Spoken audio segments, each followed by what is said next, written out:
एक्चीवर junction, सफर मनोज भावुक के साथ। साहित्य, संगीत, गीत, कहानी आदि विधाओं के उभरते व मूर्धन्य व्यक्तित्व के साथ बातचीत सोशल मीडिया पर प्रस्तुत करते हैं मनोज भावुक जी। इसी कड़ी में आज रात्रि 9 बजे सुप्रसिद्ध लेखक दयानंद पांडे जी, जिनकी 45 किताबें आई हैं, एक्चीवर जंक्शन पर अपनी प्रस्तुति देंगे। आप सभी साहित्यानुरागी दर्शकों से आग्रह है कि आए एक्चीवर जंक्शन पर अपने प्रिय लेखक दयानंद पांडे जी के बारे में मेरे 2 शब्द। समय काल को समझने के लिए लेख की वृत्ति में कहानी, उपन्यास, वृतांत, कविता, अग्रलेख आदि का अभिष्ट योगदान होता है।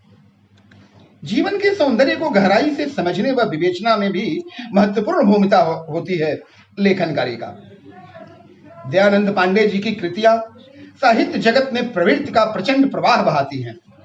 क्रांति का वेग व सौंदर्य की तृष्णा दोनों को लयबद्ध करती है। कविता, गजल, कहानी, उपन्यास, यात्रा वृतांत, जीवन वृतांत, राजनीतिक, सामाजिक, समसामयिक, मीडिया, साक्षात्कार आदि विषयों पर लेखन का कोई भी रंग ऐसा नहीं जहां की सुगंध दयानंद पांडे जी के लेखकी कृतित्व में धमक के साथ न उपस्थित होता हो। चर्चित मुद्दों को अपनी अलहदा लय में रेखांकित करने की कला हिंदी साहित्य में इनके जैसी विरले ही मिलती हो। 4 दर्जनों से भी अधिक पुस्तकीय कृतियों के सशक्त हस्ताक्षर लोग कभी अब गाते नहीं। उपन्यास पर प्रेमचंद सम्मान से लगायत अनेकानेक सम्मानों, पुरस्कारों से नवाजे गए दयानंद पांडे जी का ओढ़ना बिछौना लेखन कार्य ही है।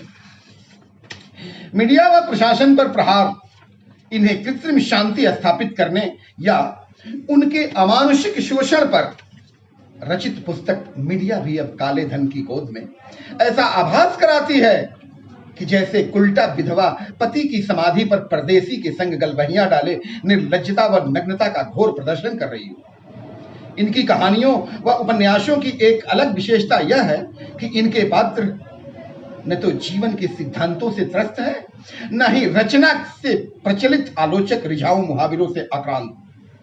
कहानी के पात्र हत्यारे नहीं बल्कि सहजता की शांति से लवरेज चरित्र प्रधान होते हैं।